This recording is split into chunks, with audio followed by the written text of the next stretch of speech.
Delhi assembly సమావేశాలు రెండో రోజు ఉద్రిక్తతలు కొనసాగాయి. సీఎం కార్యాలయం నుంచి అంబేద్కర్, భగత్ సింగ్ ఫోటోలు తొలగింపు, మద్యం విధానంపై కాగ్ నివేదికను వ్యతిరేకిస్తూ ఆప్ ఎమ్మెల్యేలు నిరసన చేపట్టారు. పూర్తి అప్డేట్స్ అడిగి తెలుసుకుందాం. మా ప్రతినిధి రాజు లైవ్ లో సిద్ధంగా ఉన్నారు ఢిల్లీ నుంచి.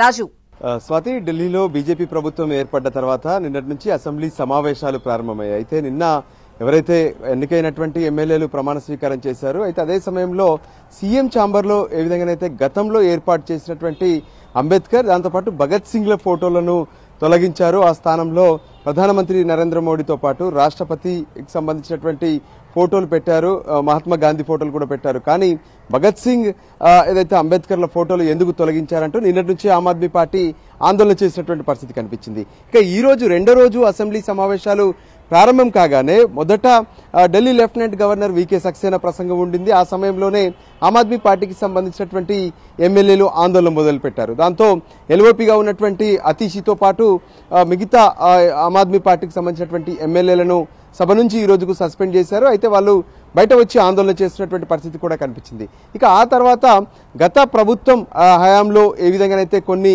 పథకాలకు సంబంధించి కావచ్చు, ప్రభుత్వ నిర్ణయాలపైన కాగ్ ఇచ్చినటువంటి 14 నివేదికలను అసెంబ్లీ ముందుకు రాకుండా ఆపారు. సో వాటన్నిటిని కూడా అసెంబ్లీ ముందు పెడతామని చెప్పి ఎన్నికల ప్రచారంలో కావచ్చు, ఎన్నికల సమయంలో సైతం బీజేపీ స్పష్టం చేసింది. నేను మీ అంజిరెడ్డి చిన్నమైల్. ఫిబ్రవరి 27వ తేదీన జరిగే గ్రాడ్యుయేట్ ఎమ్మెల్సీ ఎన్నికల్లో నాకు మీ మొదటి ప్రాధాన్యత ఓటు వేసి భారీ మెజారిటీతో గెలిపించాలని ప్రార్థిస్తున్నాను. సో దానికి అనుగుణంగానే ఈరోజు కాగ్ నివేదికలను అసెంబ్లీ ముందు పెట్టింది. అయితే ఢిల్లీలో సంచలనంగా మారినటువంటి లిక్కర్ స్కామ్ కు సంబంధించినటువంటి నివేదికను కూడా ఆమ్ ఆద్మీ పార్టీకి సంబంధించినటువంటి అవినీతి అంటూ అసెంబ్లీలో కాగ్ నివేదికను సీఎం రేఖా గుప్తా ప్రవేశపెట్టారు. దాంట్లో ప్రధానంగా చూస్తే అంటే కొత్త మద్యం పాలసీ పేరుతో తీసుకొచ్చినటువంటి విధానం ద్వారా దాదాపు ఢిల్లీ ప్రభుత్వానికి 2000 కోట్లకు పైగా నష్టం వాటిల్లడమే కాకుండా ఢిల్లీలో కొత్త మద్యం పాలసీని అమలు చేయడం వల్ల ఎన్నో ఇబ్బందులు తలెత్తాయనే విషయాన్ని కూడా ఆ నివేదికలో స్పష్టం చేశారు.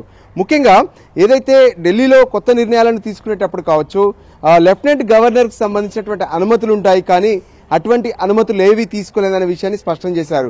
అంతేకాదు ఎన్నో విషయాల్లో కీలక నిర్ణయాల్లో లోపభూయిష్టంగా మారిందనే విషయాన్ని కూడా స్పష్టం చేశారు.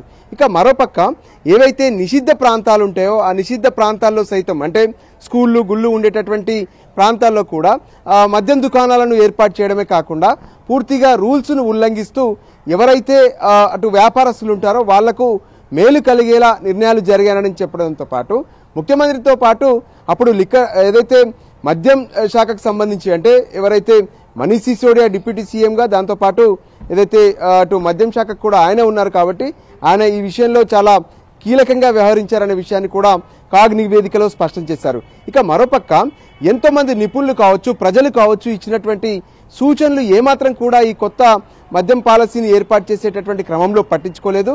పైగా వ్యాపారస్తులంతా కూడా సిండికేట్ గా ఏర్పడి వాళ్లకు లబ్ధి జరిగేలా కలిసి వచ్చేలా కొన్ని కీలక నిర్ణయాలను కూడా తీసుకున్నారనే విషయాన్ని కాగ్ నివేదికలో స్పష్టం చేశారు. సో మొత్తానికి కాగ్ నివేదికతో పాటు ఆమ్ ఆద్మీ పార్టీ మొత్తం కూడా అవినీతిమయంలో కూరుకుపోయింది. గత పరిపాలన మొత్తం కూడా అందులో ఉన్నటువంటి స్కామ్లు వాటన్నిటిని కూడా వెలికి తీస్తామనే విషయాన్ని తెరపైకి తీసుకొస్తుంది ప్రస్తుతం ఉన్నటువంటి బీజేపీ ప్రభుత్వం. Swathi. Right Raju, thanks for the updates.